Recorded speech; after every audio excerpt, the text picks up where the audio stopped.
The fifth beatitude says, "Blessed are the merciful, for they shall receive mercy." Now, mercy can refer either to an unwarranted kindness given to someone in need, or to long-suffering shown toward a wrongdoer.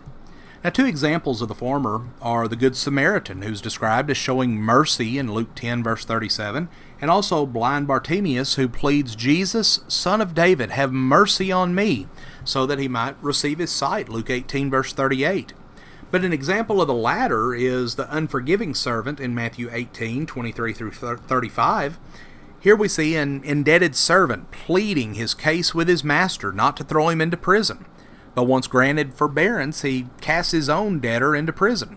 Well, the master learns of this, and he says, "You wicked servant, should not you have had mercy on your fellow servant as I had mercy upon you?" Well, taken within the historical context and the overall context of the Sermon on the Mount, Jesus' statement, "Blessed are the merciful," describes those who are patient with others who are in sin. The Sermon on the Mount confronts mistaken expectations of the Jewish contemporaries' idea about the nature of the Messiah and his kingdom. You know, the common Jew of Jesus' day either belonged to the highly respected and religious sect of the Pharisees. The Pharisees were a conservative group which valued strict adherence to the Mosaic law and also to their Jewish traditions, but they also judged very harshly those Jews who were not in compliance. The Pharisees grew unable to distinguish between the lost who would come to know God if they had a chance, but those also whose heart had grown dull.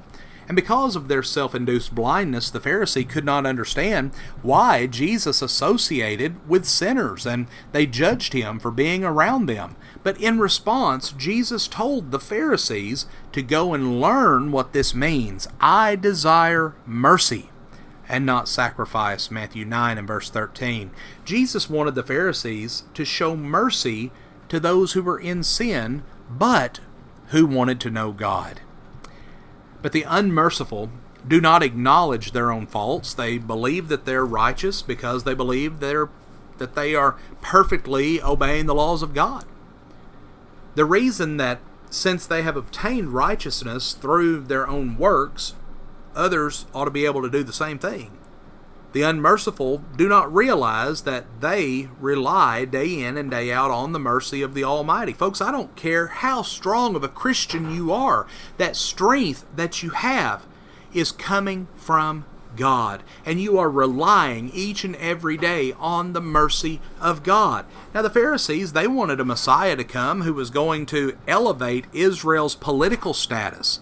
They didn't care anything about a Messiah who was coming to save them of their sins and to call them out for their self-righteous condemnation of their fellow man.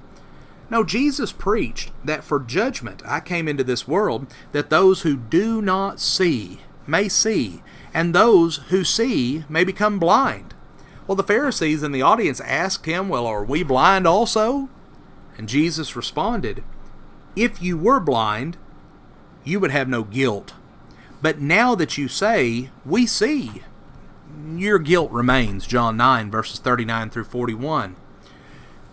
But the kingdom of heaven turns societal expectations on their heads, and everyone who exalts himself will be humbled, but the one who humbles himself will be exalted, Luke 18:40. Because the blessedness of this messianic kingdom, those who are going to be blessed are not those who are self-righteous, but the ones who are poor in spirit, who have pure hearts, who desire God, but who recognize that they are sinners. They are the meek mourners. They are the ones who are hungry for righteousness, whose own guilt leads them to show mercy to others. Why? Because we've been there ourselves. Friends, if you're hearing this program today and you are lost in sin and you're struggling to find your way, we want you to know that we love you, that we know what you're going through because we've been there ourselves. Reach out to us. Let us help you. Let us encourage you as you strive to get your life right, as you come to know God and allow your life to be transformed by your obedience to the will of God. we want to show mercy just as mercy has been shown to us. And we hope that if that is what you're struggling with, if there is something in your life that is holding you back from serving God, if it's sin that has come into your life that's keeping you from living a faithful Christian life, we want to help you with that. No, we don't want to judge you. No, we don't want to condemn you. We want to help you. And if that's something that we can assist you with, we encourage you to please let us know. Friends, we thank you for joining us for our program today, and have a blessed day.